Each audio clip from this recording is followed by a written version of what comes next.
So guys, as you all know, there's been a lot of drama that's been happening within the community surrounding the DrDisrespect situation. I want to talk about DrDisrespect and, his statement, his video, his return to YouTube, and some of the things that he had to say. We're going to break it down, and I would love to hear your thoughts about it in the comment section down below. So let's get into it. For almost 4 years, champs, the public demanded to hear from the doc regarding the Twitch suspension. I guess since you all missed the point with my personal statement, maybe it's time to tell my side of the story. Huh, champs? Please. You see, there was a lawsuit pending, and as part of that arbitration, all parties were not allowed to speak publicly about the case. I respected those rules. My lawsuit against Twitch was eventually resolved, as you all know. But even then, as part of the settlement, all parties were still prohibited from speaking publicly about the case or the settlement. However, if one side violated that confidentiality, then the other side could respond. And again, champs, I respected all the confidential obligations. But apparently Twitch's own disgruntled employees didn't feel the need to abide by those same obligations. Cody Connors, ex-Twitch employee, wasn't even involved, leaks Twitch's reported reason. Years later, Cody, why do this? What was the point?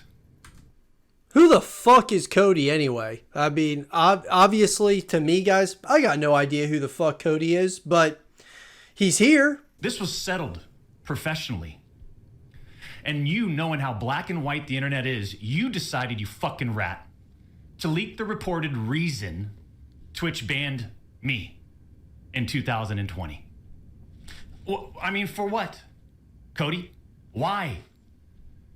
Did you not know the repercussions from spewing lies about the two-time? Did you not know the repercussions of accusing me, Cody Connors? You see, you don't know shit, and it was obvious from your tweet. You didn't have any first-hand knowledge of my dispute with Twitch. You said that I got banned from Twitch because I was sexting a minor through Whisper's messages? Do you even know what the legal definition of sexting is? I do. And yeah, I used Twitch as Whispers, but trust me, I wasn't sexting anyone. You also said the word minor, Cody. I even made sure that word was emphasized in my statement, edited, etc., just to make sure these so-called journalists would pick up on it. And boy, oh boy, did they ever, champs.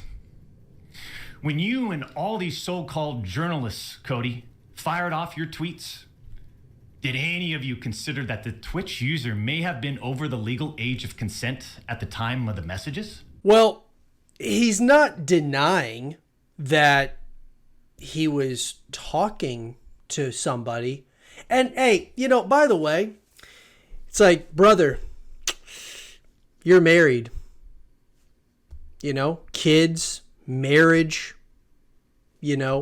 over the age of 30. It doesn't look good. It doesn't look good.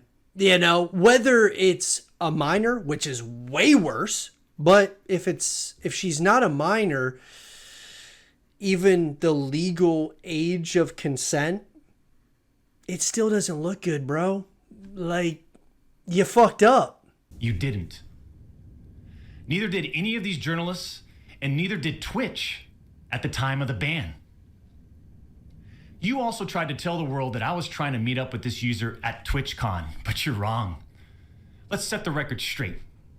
I never intended to meet this user ever. We never made plans to meet at TwitchCon or anywhere else, and in fact, we never met in person ever. Your bullshit accusations gave false courage to other former Twitch employees to make shit up as well. I suspect all of you sort of planned and coordinated this attack. these big time publications, these journalists, these various outlets are sort of just gossip channels now. Don't you think, champs? They act like they're just gossip channels now, without any real journalism and real research happening. I can agree with that. I do feel like real journalism, like what Richard Lewis does and stuff, it doesn't exist within this space in a pretty massive way. I mean, you could argue there's a few like awesome journalists that are out there that cover gaming, cover esports at the highest level. But then there's others that have turned into gossip channels. So I do agree with him on this. On all this based on leaks from 2 former Twitch employees, one of whom was supposedly on the trust and safety team. If these anonymous sources worked on the trust and safety team at the time of my Twitch suspension in 2020, then you would hope they would tell the truth. But apparently that's just too much to ask. If these former trust and safety team members, and by the way, I know exactly who they are, actually had firsthand knowledge, then what they conveniently left out is, 1, Twitch's trust and safety team, the same employees that decided to ban me, internally admitted that the whisper messages were not sexting. And 2, Twitch's trust and safety team, the same employees that decided to ban me, internally acknowledged that the whispers did not constitute child sexual abuse material CSAM. I'll say it again. Neither I nor the Twitch user exchanged any sexual graphic messages or images.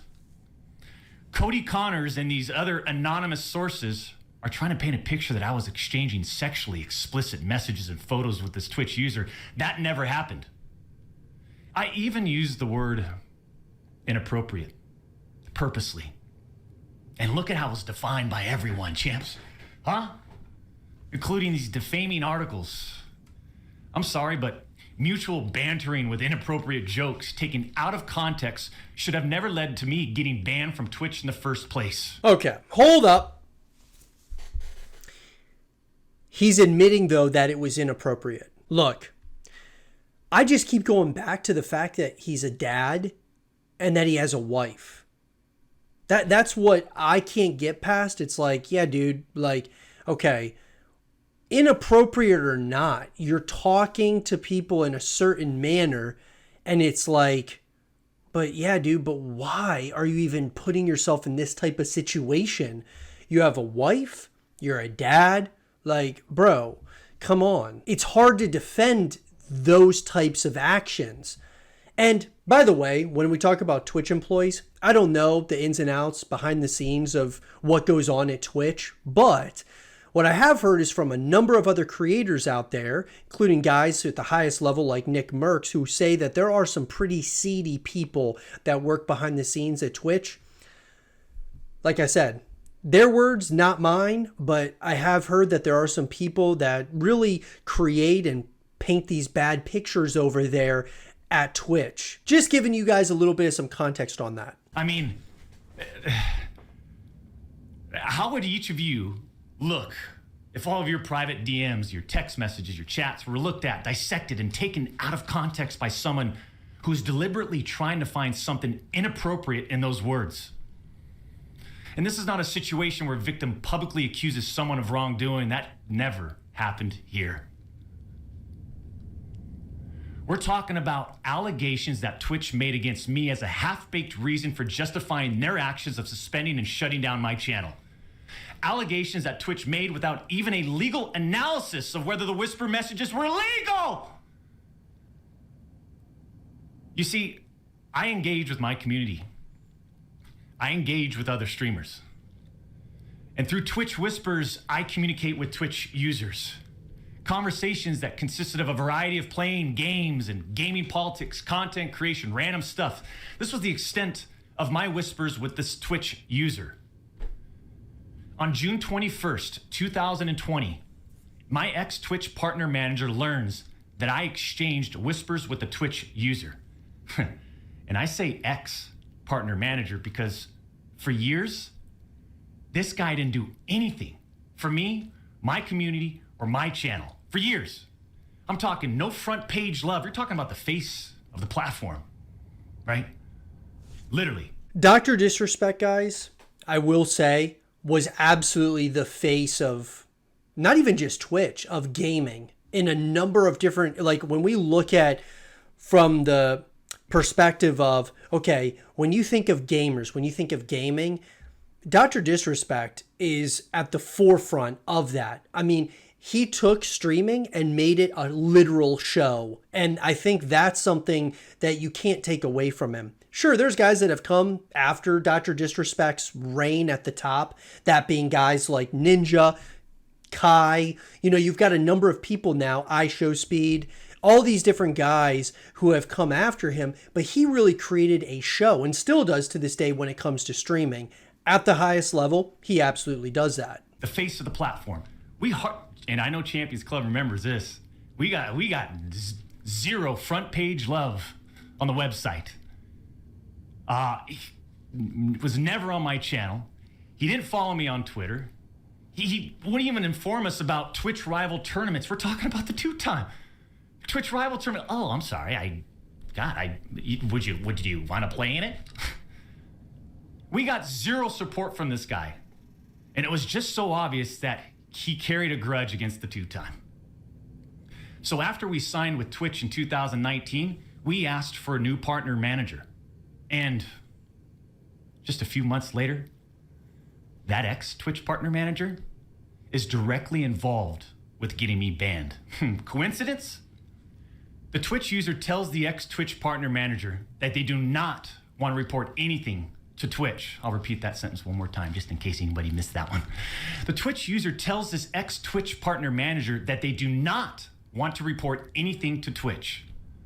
But this ex-Twitch partner manager encourages the user and even directs them to file a report directly with Twitch, even though the user told him clearly that we never physically met anywhere and that no photographs were exchanged.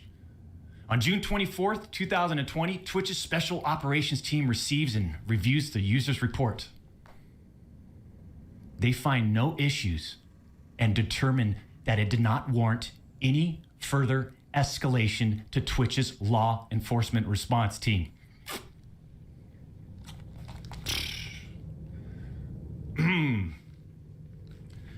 That would have been the end. That should have been the end. But that partner manager, oh boy, did he had it out. He had it out for the two-time. He finds out that no further action will be taken, so what does he do? He personally escalates the report to a friend on the Twitch's LER team. The LER team, remember, that's the Twitch's law enforcement response team. He escalates the report to a friend on Twitch's LER team.